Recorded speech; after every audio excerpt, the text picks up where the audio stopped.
30 Odd Minutes is sponsored in part by Digital Dowsing. Who are you powered by? For the next 30 minutes, we will explore the unexplained. From mysteries beyond our galaxy to ghostly phenomena in our own backyard. We will dive into our psychic abilities and explore everything from conspiracies to the just plain weird. Welcome to 30 Odd Minutes. If the truth is out there, we will find it. But only by sheer accident. Ho-ho! Welcome to 30 Odd Minutes. It's great to have you guys here aboard the mothership. I'm Jeff Belanger. With me, my domestic life partner, Andrew Lake.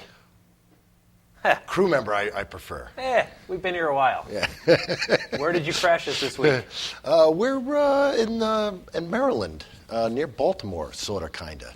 I know it's not the nicest of places, but it has some relevance. It's a very creepy abandoned house here. Yeah, abandoned houses. Do you ever play around with them when you were a kid? You know, when I lived in Pennsylvania, in the middle of the state, middle of nowhere, we had a couple of abandoned houses that we could ride our bikes to, and we always called them haunted houses. Not that I knew that they had any reputation or not. They're abandoned, so they got to be haunted. They looked the part. So we would ride our bikes there, and we would dare each other to go upstairs alone and go into the rooms and things like that. Creepy, beer cans, decrepit, but it certainly was the right setting, and of course you hear creaks and groans in the wood as you're walking through. So that's the ghosts. And it makes sense. And we're going to talk about this house with our guest in a little bit, so I'm very excited. Great.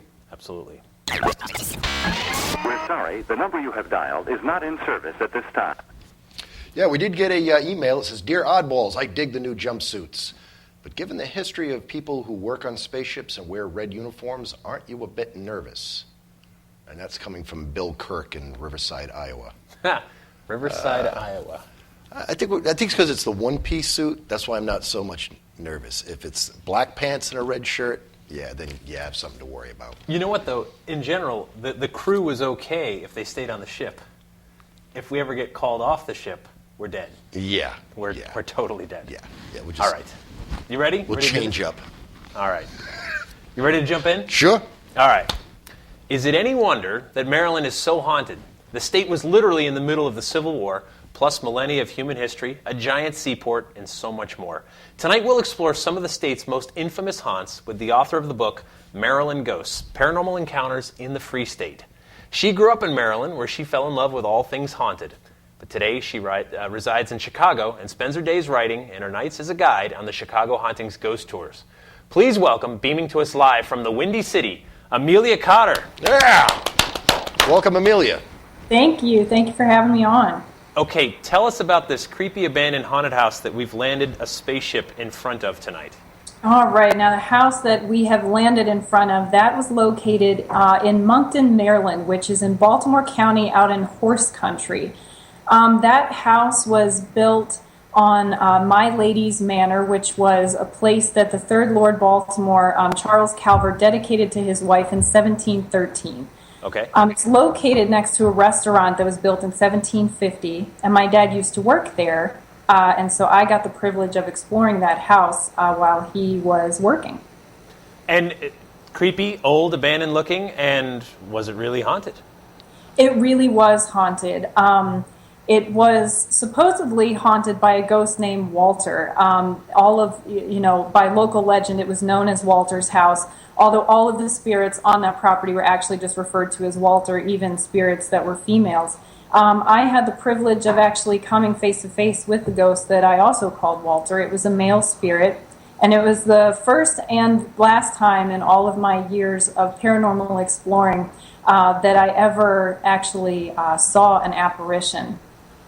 What did you see? What were the circumstances? Take us through that experience. I remember I was a lot braver then, actually, when I was 11 years old than I am today. I'll get creeped out just telling you guys the story, and then I'll have to go turn all the lights on in the house. But at the time, I was very brave, and I kept going into the house with this desire to see the ghost, to know Walter. The house itself was just beautiful, this musty, old, interesting place with clutter all over the floor and so much to discover. And so I would go in and I would vocalize, and I would say, "Walter, where are you? I want to see you."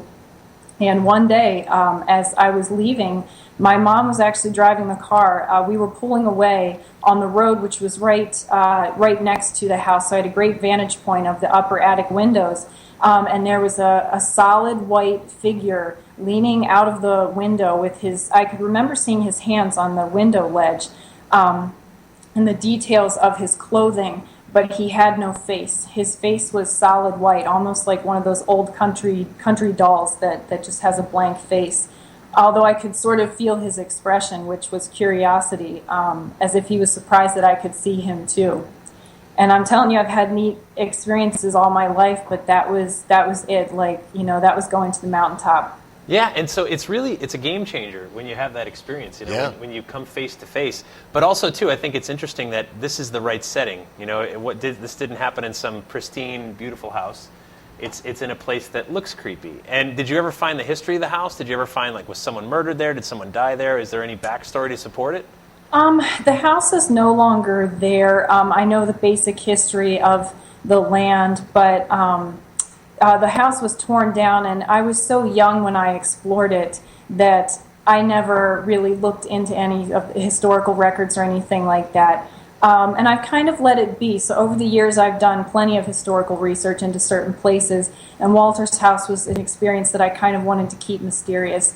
It definitely touched me. I have a special place in my heart for what happened there, and it kind of set the stage for my future as a ghost hunter, having this wonderful connection, making that human connection with the spirit and realizing that these are people, not just, we shout into the darkness, kind of hoping that they'll speak into the little red lights at the end of our recording devices. Sure. It was amazing to make that human connection with someone. And I just kind of like it the way it is. Yeah, and that's the thing about this, isn't it? I mean, when we're talking about hauntings, we're talking about people, and not just dead ones. We're talking about living people, us, the witnesses. I mean, without the living witnesses, there's no story. There's no tale to tell from one to another. So this really set the stage for you. I know it inspired your first book called This House, and now that was a novel, correct? Yes. So it's told from the perspective of a character for publishing reasons more than anything, because I sold it as a young adult book, but it's actually been read mostly by ghost hunters and ghost enthusiasts. But it chronicles everything that I did, from exploring the house to taking photos, building up to actually meeting Walter, and sort of my young fantasy of who he might have been, and my love for the house itself, because I do love these old places equally as much. The house itself was almost like a living thing. Sure. Well, of course. Yeah, buildings are like that. So now let's fast forward a little bit to your college days. I understand you went to Hood College, right? I did, which produces fine scholars. And you. I definitely had the... Thank you.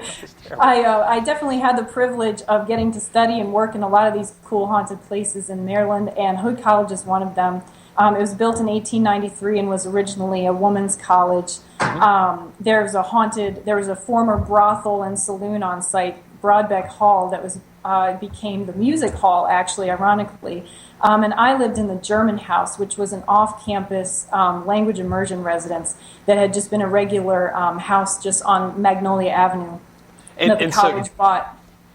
German House. Now, this was we have a photo actually. German House, and so this is a language immersion. I love it. Ich bin ein ghost hunter. I just used all my German. Don't ask for any more. And tell us, what was it like living here? How did you first get the sense that it might be haunted? Well, it was one of those places you kind of realized was super haunted after you weren't living there anymore. A lot of small things happened there. Lots of mysterious footsteps. It was a very creaky old place, but, your brain knows that a footstep is a footstep and not just a floorboard creaking. We had several people that lived there while I lived there who saw large, almost orbs of what looked like TV static floating or darting through the hallways. I remember hearing scampering down the hallway one time that didn't even sound like human feet. It scared me so badly, actually, that I left the house and called my mom from my car, because that's the kind of brave investigator that I am. Right. But it caught me off guard. When you're living someplace, it's different than when you're going, ghost hunting on purpose. So. Sure. No, understood. Okay, so you told us about a place called Hell House when Yes. we were emailing back and forth. Now, I know there's multiple Hell Houses. I wasn't aware of the one in Maryland. Tell us about that. Take us to Howard County. Okay. This was and the ruins are still there. It's in Patapsco State Park. And it was built in 1868 as St. Mary's College of Maryland, which was a seminary for men. And over the years, it closed in 1972, and then a fire burnt out part of it in 97, giving it this ominous appearance at the top of the hill there over Ilchester Road. You can see it almost through all of Ellicott City. It was gorgeous. People just it became one of those places that people made wild legends about, alleging, that priests murdered pregnant nuns, and there were satanic rituals that took place there before and after.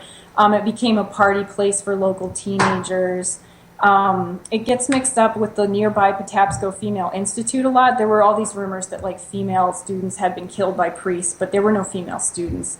Patapsco Female Institute is actually a historic landmark you can still go visit. That's also supposed to be haunted.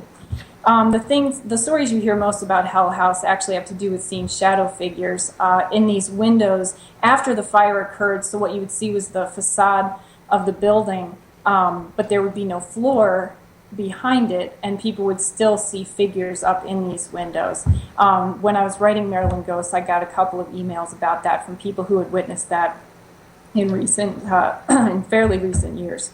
Now, when you were there, did you have any experiences? We've seen the ruins, the creepy stairs. I love the stairs. Look at that. You got to go climb those stairs. Of course. Worth the price of admission, and just taking the view. It's so cool coming up over the hill too. What I can confirm is I was there and I saw the rubble and I saw the syringes and the gross things that were strewn all over the ground. It was a dangerous place to go to. The scariest thing that was there when I was there was this group of biker hillbillies. So my friends and I did not stay long. I never had any experiences there. But what are some of the stories today? I mean, people, go legend tripping in these kind of places. Like you said, they go there to party or do drugs or whatever, but also to potentially have an experience. What's the hope? It would probably be those shadow figures that people were seeing up in those windows. Now that they tore it down in 2006 because they had so much stuff happening there. Wildlife was also falling into the old foundations and dying. I imagine that you can still see those shadow figures if you go there. It's one of those places that there's so many legends and there's not a lot of facts to back up who may or may not be haunting the place. But it is such an intensely cool place, and if there were in fact some sort of satanic rituals going on there, who knows what people may have, just called up that might not have even been there before. Sure, totally. Andrew, a place called Hell House, somewhere near you, you're going, right? Yeah, you got to go check it out. I mean, it's, It calls. Yeah, you can't. If it's called Hell House, you got to go. That's right. That's right. Naming is everything. If it was called Happy Fun, Not Much Happened to Your House. No. But House of Doom is now in rubble. And if it's out in the woods and it's called Devil's Den, then you got to go check that out too. Absolutely, yeah. And that's what Hell House was, a big location that you just it's like one of those rite of passage type places for thrill seekers in Maryland. Well, let's talk about another thrill-seeking kind of place. Jericho Bridge, covered bridges, beautiful places, they call to us. This one built in 1865, and you say this is a local rite of passage place. Tell us about this. Absolutely. A word of warning to people who go there, it does support through traffic, as you can see from the photo, and you will be kicked out by the state park police who monitor that area. They will ridicule you first for being a ghost hunter, and then they will throw you off the property. But it is a good place if you go there late at night. Not that Amelia Cotter advocated this, to stop and sort of take in some of the hauntings, which include seeing slaves hanging from the bridge. Now, the bridge was built in or around 1865. Okay. So it's more likely that lynchings took place after the Civil War was over, and Maryland was a border state. But people have legitimately seen bodies hanging from the rafters. Allegedly, a little girl died in a fire on the bridge, a car or a wagon that caught fire. For a long time, for many years, it was believed that an image of her face was burnt into the bottom of the bridge, and you'd have to go down to the river below and look up and see it. But they replaced the wood planks. Of course, they always replace them just in time for the legend to grow to its height, and so now you can't see it anymore. Sure. One particularly interesting thing that happens there is that people will report hearing the sounds of smacking on the hoods of their cars as they drive through. And what they will discover later, they'll pull into a gas station or they'll get home and they'll find like a white filmy substance on top of their car. Sometimes it's in the shape of a hand or a footprint, as if a hanging foot had actually touched their car. I can tell you that I have many friends that I went to high school with that reported this, and I've been there many times, and I do feel that it's haunted. And that's the thing, too. You get something tangible. I know there's various gravity bridges all over the world, and the story is similar. If you put talcum powder on the back of your car will start to roll, and then you'll see the fingerprints of the ghostly children, usually children. That are pushing you out of the way. That pushed you out of the way to safety. And here's the crazy thing. If you try it, it works. That's right. But it would also work in your driveway, because what's happening is it's your own fingerprints, the oil from your fingers every time you shut the trunk. Right. Yeah. And eventually it soaks into the talcum powder and you see fingerprints. So you combine these two things, you've got something tangible, and suddenly the legend gets legs and it grows big. And we have Emily's Bridge up in Vermont. Of course, yeah. There's so many. Covered bridges, they seem to hold just the idea of being haunted. It's romantic too. Yeah. You know, it takes you back to an older time. I mean, because we don't build. It's covered that piece bridges. of Americana, that people just want to have stories about. It's the same. People talk. It's like a crybaby bridge too at Sure. Jericho. The same story of a baby dying or a woman plummeting herself into the river. So it attracts all those types of stories that you see around different parts of the U.S. Excellent. Very cool. We are talking about Maryland ghosts. We're going to take a quick break for the news, and we're going to come back and talk about some more Maryland hauntings right after this.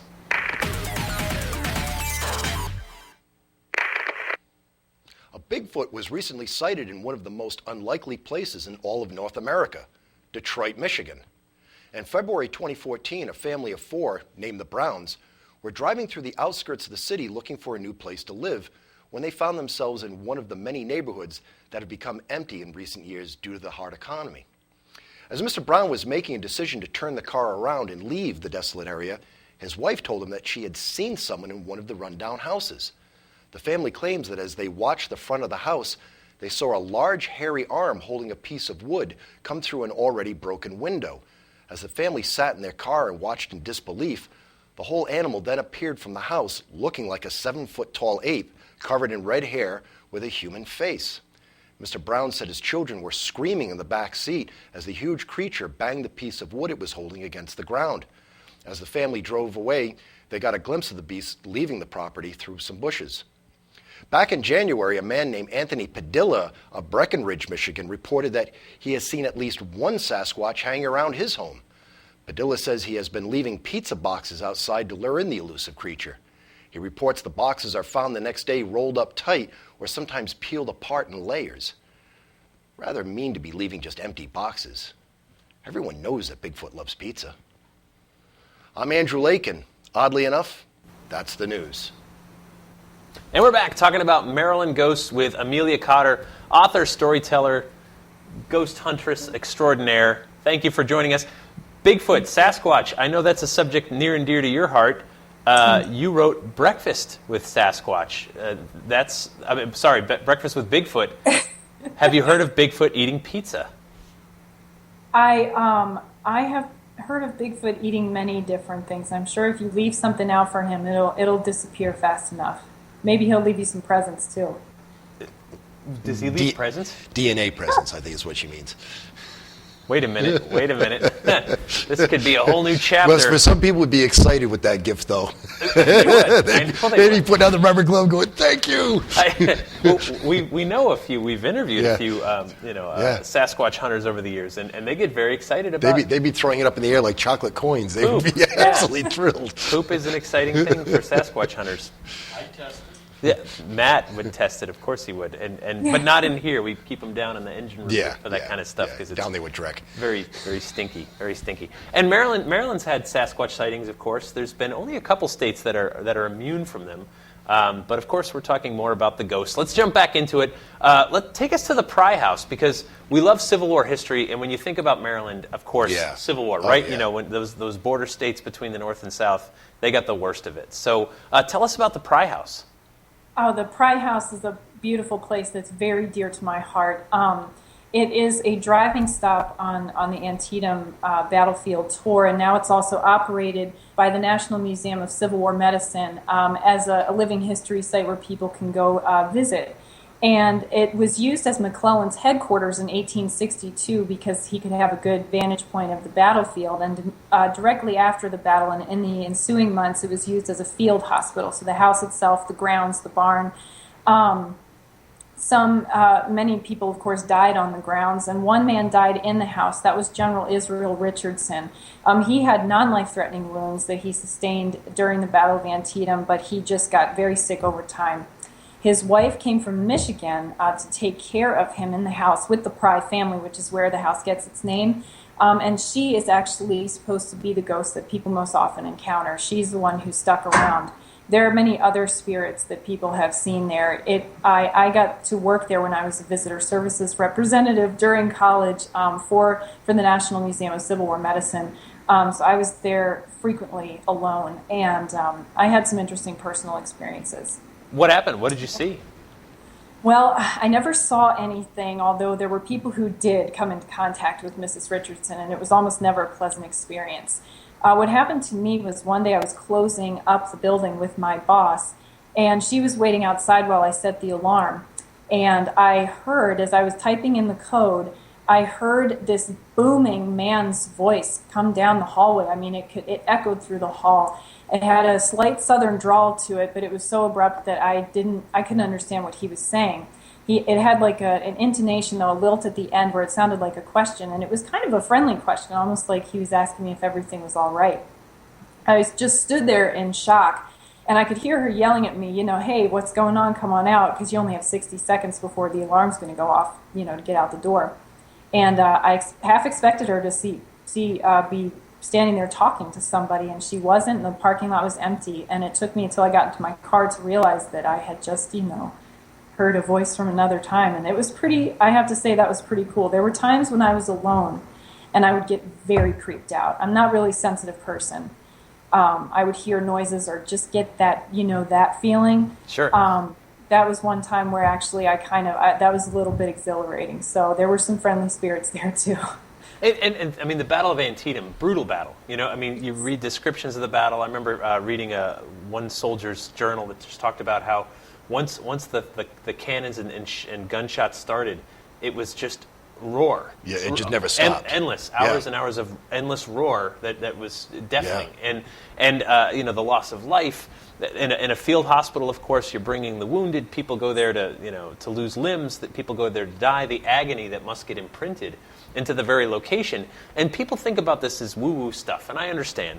But talk about just tuning into human empathy and emotions. How would you feel if you just got carried into this house with your arm half hanging off? What would you be going through? And I think we just naturally tune into some of the feelings and emotions that must have gone through the individuals that get brought to these places. Maybe that's part of what a ghost is. Is just an imprint, a connection to our past. Oh, yeah. And it's important for these places. I'm curious, too, Amelia, some of the other staff members, have they also had experiences? And plus, the fact that it's a Civil War medicine museum, they must have artifacts that these soldiers would have seen.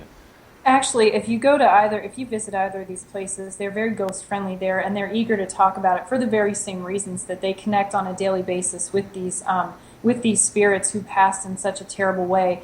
Of course, both museums, including the Pry House, are home to a number of artifacts that were used to treat people and prosthetic limbs and things like that. So you have all of that energy swirling. I can't think of pretty much anybody who didn't have some kind of personal experience while they were there or feel that intense energy in those quiet moments where there were no visitors in the museum when you just felt a heaviness. The Pry family, too, their lives were destroyed when McClellan moved in. They were torn apart. They were never able to really live a normal life again after that field hospital was brought there, and after he sort of just kind of barged in and took over. Sure, and that's what people don't realize, too. I mean, during the Civil War, the buildings would be commandeered for headquarters, if you were lucky for headquarters. Because if it became a field hospital, they took everything you had. Everything. All the linens, all your clothes, they were shredded for rags. If it was, God forbid, right before winter, you were left with, nothing, whatever you could do to survive. So the family was left with the burden of caring for General Richardson and his family after everybody else had moved on. He stayed there for 6 months before he died, and so they had, to deal with that as well. So let's make one more Civil War stop. Point Lookout's Lighthouse, a Union fort, but also a Confederate POW camp, which is just another rough place. There it is. It's beautiful. Amelia, take us up here to this old Union fort. Now this is another interesting place because now it's a state park and a recreation area. So you've got nothing but people, having a bunch of fun around. What we have there is that's Fort Lincoln, which was a Union fort, and then of course it was also home to 50,000 Confederate POWs, and about 4,000 of them perished. Now the Point Lookout Lighthouse was built in the 1830s. That's supposed to be haunted by a woman in blue.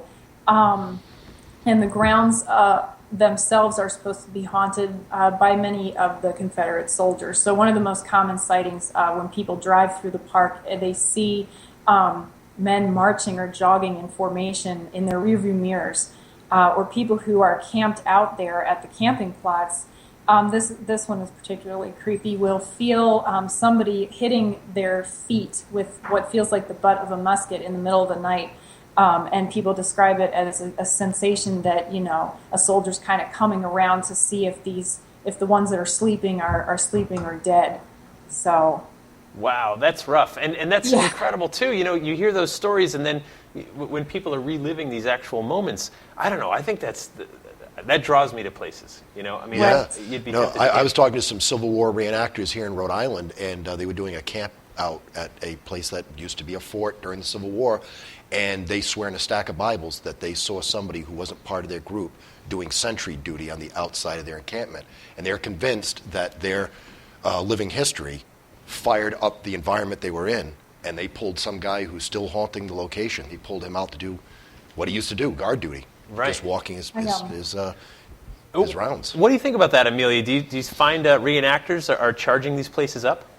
Absolutely. I grew up with several friends who were reenactors in Gettysburg, which is not far, of course, from the Maryland border, and they said all the time they would be staging reenactments, and often in stormy weather, they would look at the people, who are in their regiment, sort of like their fellow actors. They would see people that they had never seen before running alongside them, flashes of lightning, things like that. So I absolutely believe that you can call that energy back up. And these reenactors, too, they're living like it's the 1860s. There's no radio, no cell phones, no digital watches. And so putting yourself in that time period, putting yourself in that frame of mind, it really is something. All right, the name of the book is called Maryland Ghost. Warning. Local radar has picked up the mothership. 1 minute to release weather balloon decoys. We're going to be on radar here, Amelia, any minute. We got to wrap this up. I can't believe it's been 30 minutes already. 30-odd minutes. Maryland Ghosts by Amelia Cotter. We'll have links to your website from ours, of course. Thank you for joining us tonight. Thank you to everyone in our chat room who's been giving us lovely notes, and they admire the uniform still. Some miss my T-shirts, but sorry. But thank you so much, folks, and until next time, stay odd.